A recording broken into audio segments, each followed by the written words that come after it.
Are we live? Are we live? Check 1 2 1 2. I think we are.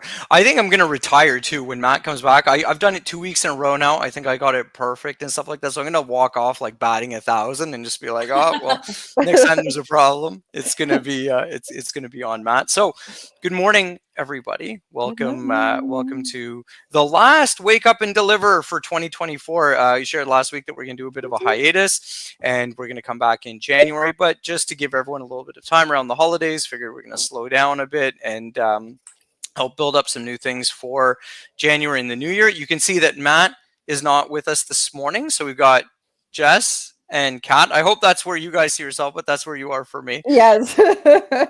And we're gonna do another week today. Got a few interesting topics. We got some news updates that we can talk to you about. At first, you'll also notice too here, at least for me, you got the QR code that goes to the Leading Logistics YouTube channel. Good morning, Emirates. And what we do there is that we post all of the shorts. We cut up these things. We post all of the shorts from different conversations that we have. We have some of the special things that we've done in the past about live streams, and then you also obviously get the shows, the complete podcasts and stuff like that. So we would totally love if you've been enjoying the content and enjoying the conversations to either scan that with your phone or go to YouTube and search up Leading Logistics with our L and subscribe, and that totally helps us out. So as you guys know, Matt normally has a thought, a brain food, he likes to call it. They're just like sometimes really deep and heavy quotes for a Monday morning, but always thought provoking. So today we've shifted that. We've kept that responsibility over with Monarch. So Kat has something that's going to lead us off today. Also, guys, for the record, this is not my bedroom. I do not have a Hello Kitty poster. Okay, You this should have is my left it. niece's Someone room. was going to be I know, right? wondering. Be like, who is this person? Anyway, I had to clear the air. So anyway, moving on. The post was by, I hope I'm pronouncing their name right, Wasim Purji. AI won't replace the people who move the world, it will make them unstoppable. Logistics is and always will be human first. Oh, so that's pretty interesting. I have my take, Jess. What about you? I'll let you go first. Well, it's interesting, this quote. So when I came back from Manifest last year, which is sort of the logistics supply chain technology conference, which was a cool conference, but it was all AI, AI, AI, and that was all anyone was talking about. How do we replace people, things like that. But my unique take on that, or hopefully not that unique, was look, technology for the sake of technology isn't going to move us forward. Mhm. Technology that enables people, that puts people first, that's going to be what becomes truly revolutionary. That's what's going to, like, that is technology that embraces change management. That is what gets buy-in. That is what takes root and actually like propels us forward. So I'm very in alignment with this quote, but I also think it's really hard to do. For sure. So I have like a few things on it. I've shared before that I agree. I think the biggest benefit of AI in general is that it's an enabler, right? And it Yeah. kind of like unshackles people. And that's really how I encourage people to think about it. Anyone that I work with, even right down to my own kids, right? I'm like, if you're looking at it as like, that quick fix crash diet and you just want to see results with no effort and you just want easy answers, honestly, you're just going to fall into the middle of the pack, AI or not, because that kind of Mhm. canned and generic stuff isn't really going to stand out for anybody. So really using it to propel other people's creativity or to give an enhanced skill set to people that had ideas but maybe didn't have the time. Like let's be real. For example, like even something as simple as video editing, that's a Yeah. whole skill. It takes a lot of time. You got to get a lot better at it. That doesn't mean that people don't have ideas, they don't have things that they think would really work or whatever, but everybody has made choices, and everyone has invested themselves in certain areas and developed certain skills.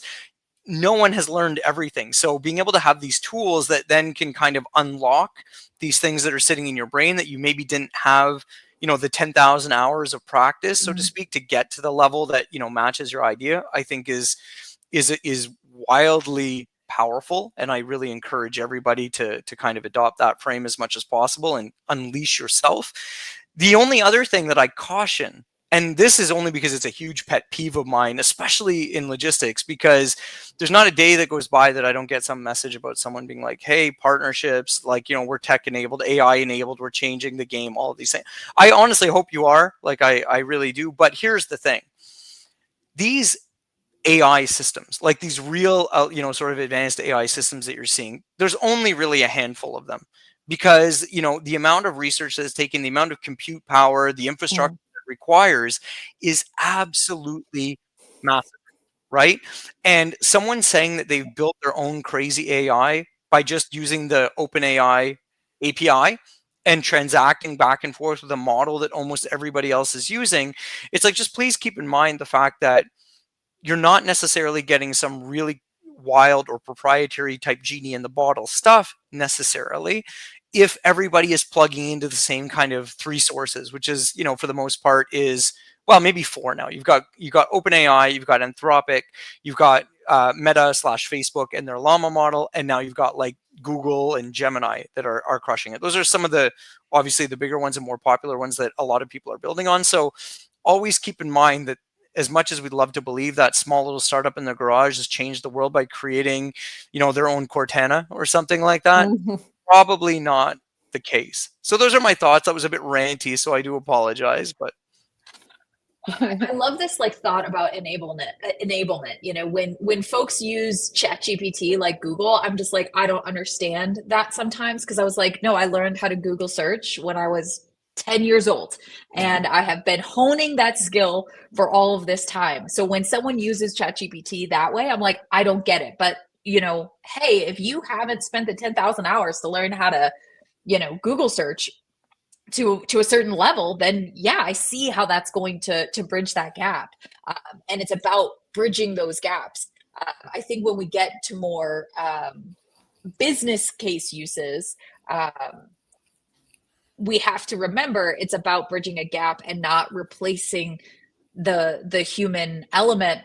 You talked, Matt, or John, in your newsletter yesterday about, you know, you talked about trends for 2025, and one of them was authenticity, and that's going to become really big. But it's not just authenticity in terms of how we're communicating with each other, but it's also the other piece of that, which is I don't know, like the gut check, the wider context, the understanding of what your culture is, and whether or not this AI tool is making decisions in alignment with that.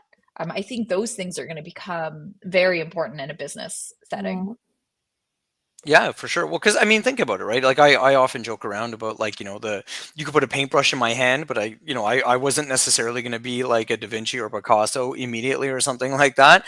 So you know, there is still like this element of like how people use the tools is going to matter more than the fact that just everybody has a paintbrush. You know what I mean? Like you still have to be, you still have to be really specific with it. Like even last week, like probably all the rage was because around AI, it was all the new Gemini stuff from Google, right? Two really crazy things that they just like slid in without really saying much. Well, three actually. One, they released this 2.0 model that is pretty wildly performing that they didn't really say much about, but it's quite good. Actually, like OpenAI would have probably made a bigger deal about that kind of release. But the two things that caught everyone's attention were the deep research, which I tested. It's wild. It's wild. Not as fast as what people are showing in their LinkedIn videos, by the way, but like it's still wild. Like, you know, I brought up one thing and I was looking for different types of trends and logistics and stuff like that. And let's call it like 5 minutes. It wasn't even 5 minutes, but I wasn't even watching it. I just kind of let it go. And it was like 155 kind of different sources, websites with different links, everything that it kind of like was checking, which is just crazy when you think about now that level of information being able to be aggregated very, very quickly. And it was cool what it came out with. Like I actually thought the results were quite cool. And then the second one is through Google's AI Studio, which no one is also telling people how to get access to it. But it allows you to share your screen and you can kind of interact with the AI in real time. So when you're talking about enablement and learning and figuring things out, like this is absolutely wild. And you know, the applications are so broad when you think about it the right way. Like in school, my kids are, you know, the teachers are terrified and like, oh, don't use AI for the easy answers. which I agree. But I at the have same so time, like many things to say about that. yeah, but what I tell my daughters, I'm like, guys, like you're living in a world where all of a sudden like comprehension has been just like completely unlocked. If you don't understand something, especially now with this kind of screen share AI, you have this tutor that's got unlimited patience, that's got access to the world's information, that Yeah, will but learn how you okay. learn. So So sorry, I'm gonna let you jump in there but I think it's amazing. no, okay. So for that aspect, absolutely, it enables people to learn about things that that whatever websites it's going to scan and this and that, and you're like, oh my god, it's, I mean, like you said, that it's going to come up with like Mhm. 150 resources. I think that is incredible. However, I will probably contradict my own opinion with this, but I'm still on the fence. I think that people will stop um, honing their skills and learning more things because, well, AI is going to do it for me. Why do I have to master this thing? Right? That's my fear. I'm not saying that it will happen. I'm not Oh, saying that, I but think you're I right though. think You're people are right. going to stop wanting to learn something on their own and like master a certain thing, like, and pretend that they're the ones that actually came up with this, but it was AI, right? You know what I mean? Yeah, so I'm just gonna say the people that do that today are gonna continue to do that. The people Yeah. that have that like yearning to take things to the next level, those people are going to leverage it as that bridge to accelerate their own skills, to learn maybe not this skill, but this next one. Right. Like I think that the people that show those tendencies today, the people that will take credit for work that's done in community, when they enter the meeting, those folks may do this, and they may find the same pitfalls that they experience in the actual world, where they eventually Peter Principle themselves into some sort of hot water, Right. because they don't understand the data that they're like purporting. Well, I guess So it also depends on the it type of person happens. that you are, right? Like, for Mhm. example, it's a silly example, but it's still something. I'm not the greatest at Excel. I'm not. It's not my thing. It's fine. I accept it. Would I use AI to show me the things that I don't know how to do? Yes, for me to learn and to actually be able to do it myself after that.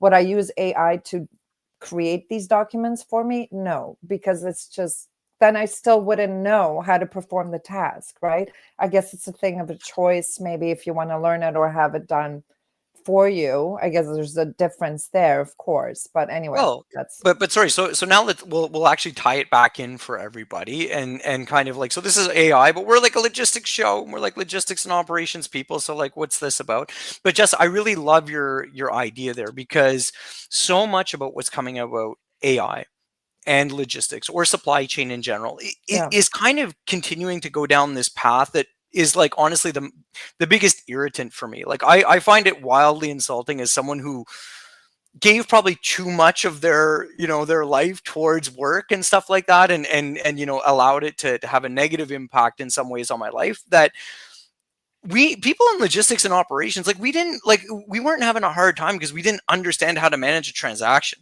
Like that wasn't the problem. Like nobody ever was like, oh my god, if only this load was populated in my system, would the world have been a better, like, no, like that never stopped anything from ever happening. Like Mhm. ever. All of the things that are hard are because of the whole system and the nonstop wave and the nonstop complexity of all of these moving parts. It was never about just transacting data. Of course, that helps. And if you can give people back time, they can use it in other ways. But that was never really the problem. And people that believe that their logistics business, like if you're a transportation provider, if you're a delivery, and I make that distinction, bulk and like FTL, LTL versus maybe last mile. If you're doing this type of work, if you're in the warehouse, for example, and you think that simply giving your team AI, to Jess's point, if you had a team today that wasn't innovative, that they weren't coming up with different ideas, if they weren't really owning operational excellence, if they weren't doing things differently, if they weren't challenging themselves to be better, just giving them a new paintbrush isn't all of a sudden going to result in a masterpiece, in the same way that there's no wonder that that same team in that same environment never came up with some of the really innovative ideas, right? And that's probably one of the things that, you know, I've enjoyed in my career when I was in corporate, and I definitely love it, you know, in the independent style work that I do, is that you get to be like this catalyst and like shake things up, and you add this new ingredient to your mix, and you see what starts happening with all of these different interactions. And people are going to need more authentic, real people in their organizations that are taking these tools not for answers, but to blow apart the mold and to actually start getting people to think differently. And you can't just give the same people, just to your point, like this crazy new toy and just be like, go change the world, because if they already had that mentality, it most likely wouldn't be as much of a need where you think just putting a new toy is gonna solve the problem. Right. Which means culture remains like the number one thing that you need to invest in parallel with these other things, right? Driving a culture that's willing to do something different. You know, in operations, like we are focused on getting the freight off the dock, getting it to the customer, doing the thing.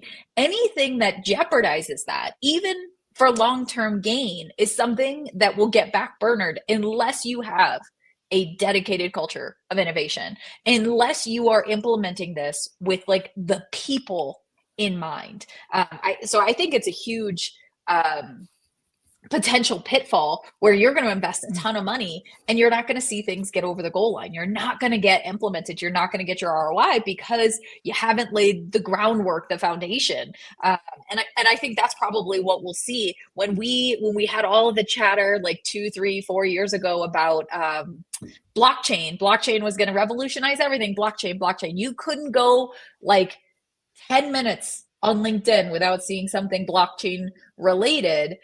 And now we don't talk about this at all, despite the fact that it has promise to do some sort of like, you know, hey, wouldn't this be great if it worked in this fashion? Yeah, that'd be awesome. But until we get buy-in, until you have folks that are willing to collaborate and work together and share data and share information, you're always going to be limited in what you can achieve. Yeah. So where I would, I thought it was interesting with, just to go back to like integrating AI in the workplace, but still keeping like that human driven workspace as well, is when it came to operations, I had, I was talking to somebody that was creating AI and in the supply chain, and the way that what they wanted to do. And I think there's, I can't remember the name of it. I could find it and put it in the comments, but it actually does exist now. And it's a bot that will book loads for you. It will take whatever information the person says, okay, pick up whatever date, whatever time, these are the full truckload, and gives all that information. You have to type in all that information as a person that wants to book the load. The bot will take that information and put it into your TMS right away for you, based on the information that the person put in. And I thought that was really interesting. And so in that respect, I would use AI, because then I would be able to focus on other things. So I think I would still have to go back to my load board and make sure that the information is entered correctly, that there were no errors in terms of pickup times and delivery locations and stuff like that. I think you would still have to confirm with your customer that this is in fact the information. But I think when you apply AI to things like that, that would really speed up the process, and that would give somebody like myself and Matt the opportunity to focus on different things of the business, right? Yeah, and that is probably right now, at least short term, one of the biggest opportunities that, you know, should be the focus of AI, is essentially taking unstructured data and structuring it, right? Giving people that ability, whether it's from a voice conversation, whether it's like typing and uploading a picture like of a BOL or something like that, and allowing these things that are not necessarily sort of database, machine structured, or like data structured in a way that allow, the same way APIs work. I mean, APIs work because you're transacting very, very structured data, right, back and forth with all of these things for the most part, before someone tells me like, well, no NoSQL database can take whatever. But the point is that like, you're being very deliberate about what information is going where and what are the rules or the conditions. Like even now, like as an example, like I'm supporting one of my clients with a database type project, and we load in data every day. Every once in a while there gets to be a weird kind of like data entry in one of the fields. The thing bombs out. It's like, no, this field is supposed to be of X type and this data is of Y, and it bombs out, and you have to kind of like fix it. It doesn't happen very often, but it comes up. So that's highly structured data, and that's why all that transacting between all of the systems and all of these integrations work. But like, yeah, how much better is it when you can get that email that someone typed in a certain way, has all the right information, but it's not, Susie did it different than Bob, who did it different than James, and blah blah blah, whatever. But all the information is still there. So that's a huge benefit for sure. And it's funny there too, where like everyone is trying to be so flashy. Like imagine Google's got this thing, like this deep research that's just crazy. But when I tried it in my Gmail and I was like, hey, move all of the emails from people with this domain to this label, I can't do that. It's like, what do you mean? You're searching 5,000 websites and I just want you to do the same thing that the filters can do. Basic. But you would say you can't do it. And then I was like, well, what can you do? Simple. I can help you draft an email. I can tell you which ones are unread. Well, I see the ones that are unread. They're bold. Like, you know what I mean? So anyways, funny things like that. So it's interesting to see what people are choosing versus what they're not. I would agree with you, Kat, that I think that if I were running an AI firm, and especially if I were, diving into logistics or anything like that, I would be putting tons of effort into the things that happen every day that people have to do, that you can't get away from and that you need, but that aren't really necessarily that complicated or whatever, but like would really free up my time, would take would take those things off my checklist. Rather than being the flashiest thing of being like, we can search the globe and rate shop 10,000 things. It's like, how about you manage my email and give me a daily summary? That would be killer. Like, you know what I mean? It's like simple like that, but that's so it's so time consuming. And oh my God. Yeah.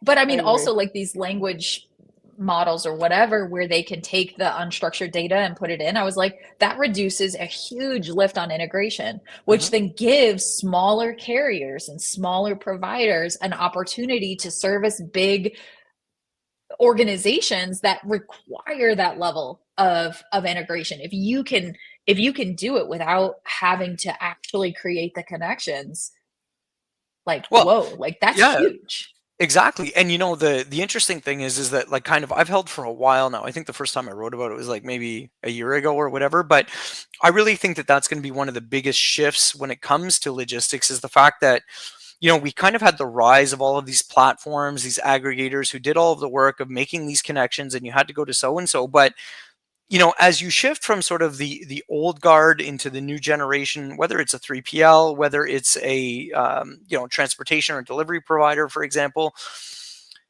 the concept of integration and data and making systems work together is very quickly not like the barrier it used to be is very quickly dropping, and that's only going to drop more and more month by month. And that is really going to start changing how I believe successful service providers of the future are going to be versus they are today. Today, it's just about, hey, I have the assets, I can do the work or whatever. That obviously has to hold true because that's just table stakes. But the carriers that are able to do more of their own management, take more of that data, take more of those transactions, do more of those integrations, and work directly with their partners are going to be the ones that are more successful, because nobody wants to, I know this is going to sound terrible and I'm not putting anybody down, but like in a day where like everybody's grinding the dollar, like the concept of everyone knowing that there's a middleman in between for maybe system integrations is something that's really quickly falling out of favor. So anyways, that's a random thought just because of the fact that it's something that keeps coming up. Logistics news. I know most of our audience is American, so it's not a huge thing, but Canada Post is going back to work tomorrow. Oh yeah, we saw your stats, John. Sorry. I said we saw your stats. Oh no, Matt. not just me. Everyone, Matt too. We know. We check the YouTube stuff. Like most of the attention comes from the U.S., which is sad. I think that Canada especially has so much more opportunity, but the US is the powerhouse market that it is. So, but Canada Post is going back to work with a little 5% pay bump retroactive to when they got off, and they're still obviously going to negotiate a new deal. I think that that's going to be super tough. I think that they're in for a world of hurt because they're going to have to go out and give even heavier discounts to win business back that sort of found alternative carriers. I saw the president for GLS US and Canada. It's sort of under one leadership, really making a true statement, just saying that, you saw very quickly now how much the market has changed compared to 2018, especially compared to 2011, where if a Canada Post went on strike or USPS went on strike, it would have been just complete chaos and almost near shutdown, and how much regional carriers and the rise of alternatives have just really taken the load. Like for a lot of businesses, they didn't feel that much pain from Canada Post going off. Some did, obviously, especially the smaller ones, but that's something to really keep in mind. And I'm curious to see where they end up going with it, because they desperately need to change the model. So does USPS, by the way. And I know everyone's on DeJoy, and I'm not necessarily like the biggest fan, but they're both right in the sense that like the traditional postal model like is dead, and any like first world country, especially like with the type of sort of commerce environment that we have, no one's sending letters. Like, just get over that, and you got to figure out something different.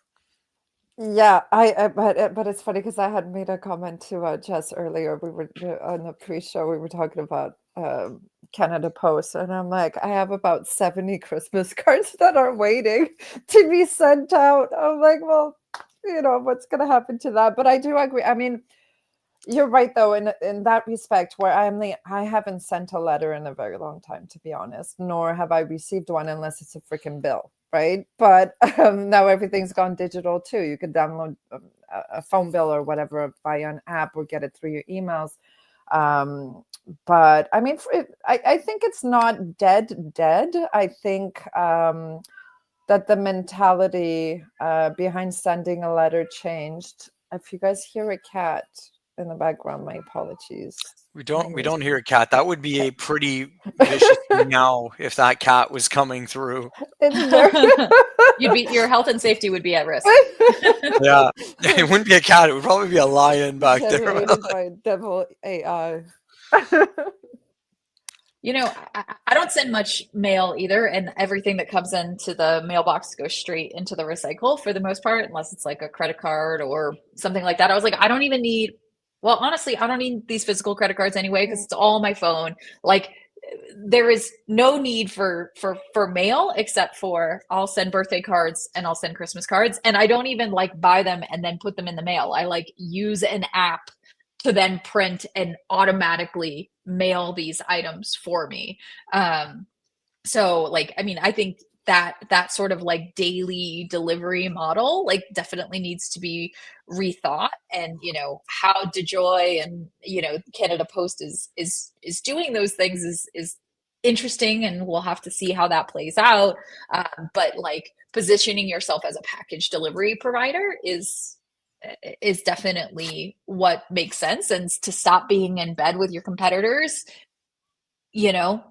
That I can see where you're going with that. Whether or not they can retrofit all of their internal workings to fit this new model or not, like, we'll have to see.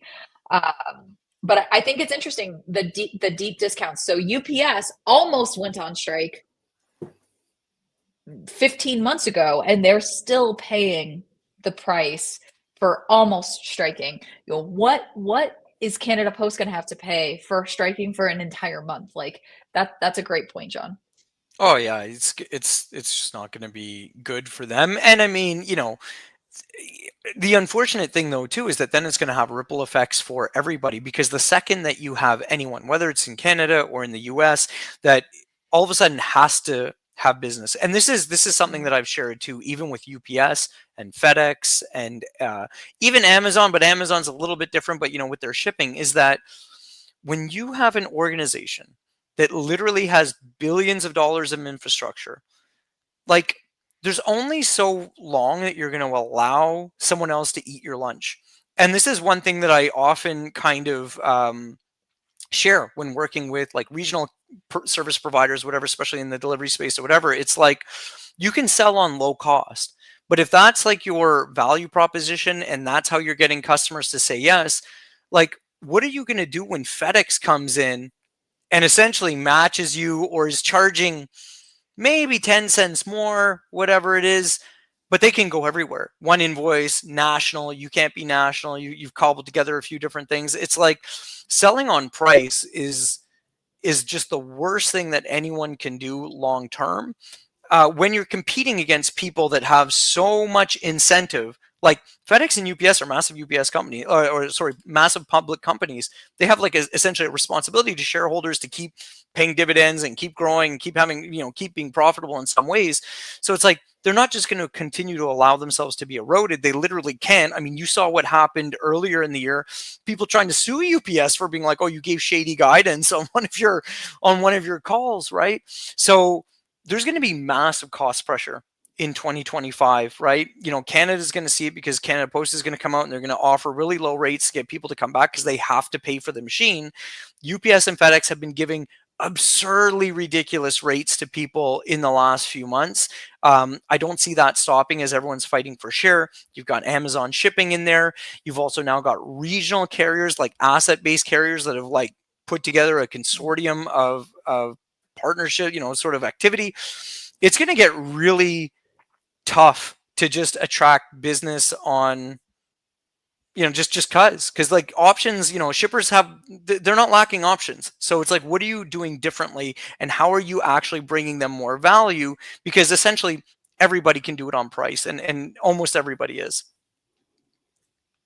Any thoughts, guys? Yeah, no, I know that was kind of also ranty, but That was I go ahead, Kat. No, go ahead, Jazz. No, I just think it makes sense, right? Like, again, price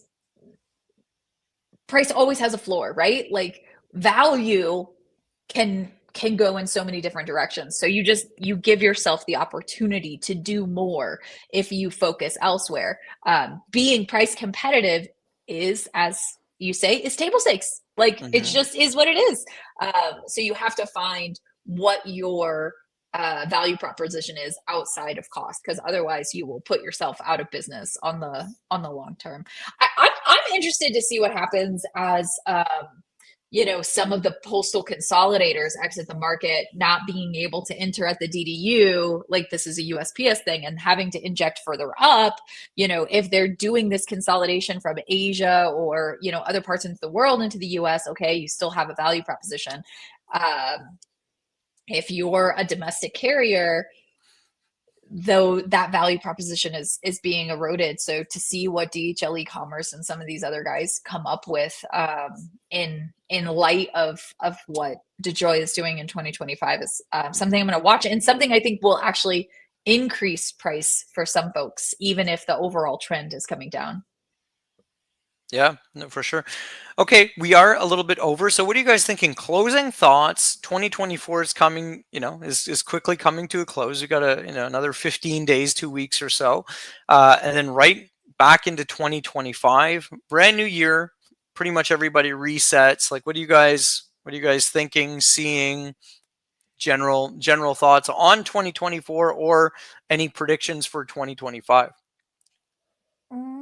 I just wanted to tell everybody to take a second for themselves and do what they enjoy, at least for a moment, to take a breath, not stress too much about the future because it didn't happen yet. That's really my advice. That's where I'm headed. 2024, ending 2024. Well, I mean, to Kat's point, it's all going to be okay. However, for me, the East Coast labor, like that's going to heat up here. I mean, it's already heating up now. And now instead of hitting before peak season, it's going to hit during Chinese New Year. So, that's not over.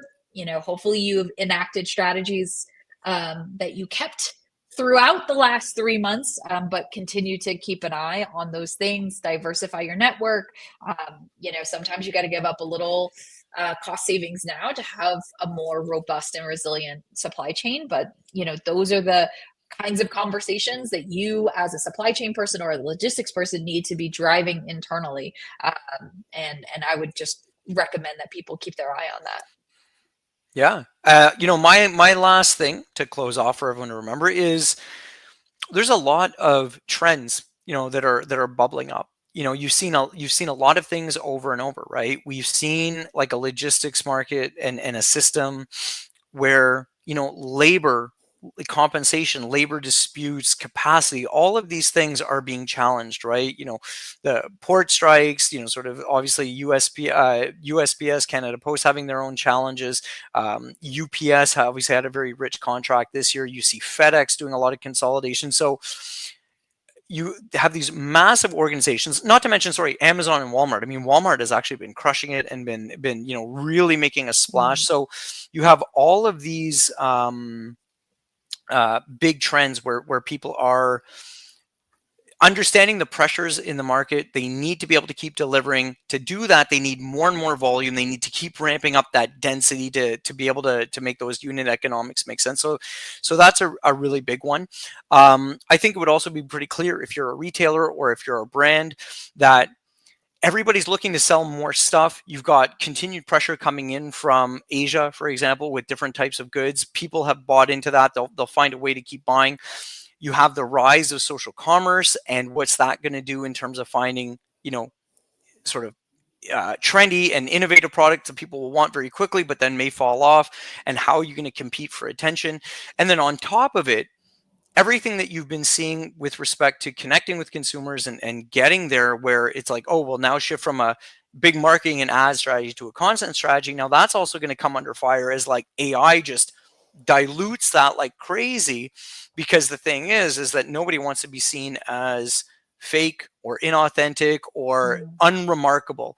And I think that that's probably the most important thing, is that not only do you have to bring value, I think, going 2025 and further, but you have to start being more remarkable. People have to notice you.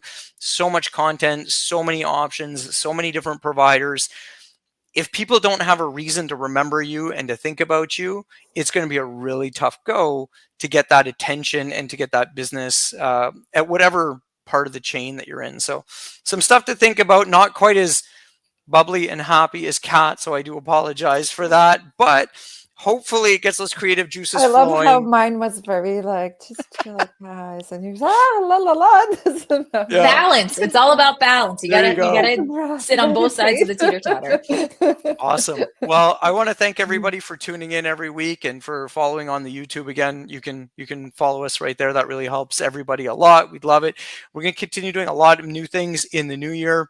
And as always, people are welcome to join us here on StreamYard. You're welcome to talk to us about doing more structured conversations. We love doing different types of focuses or different types of ways that we add value and bring information back to the community from all of the experience that we've gained over the years. So for me, that's all I have. Happy holidays to everyone. Happy Happy holidays. holidays, everybody. Bye. Bye. Bye.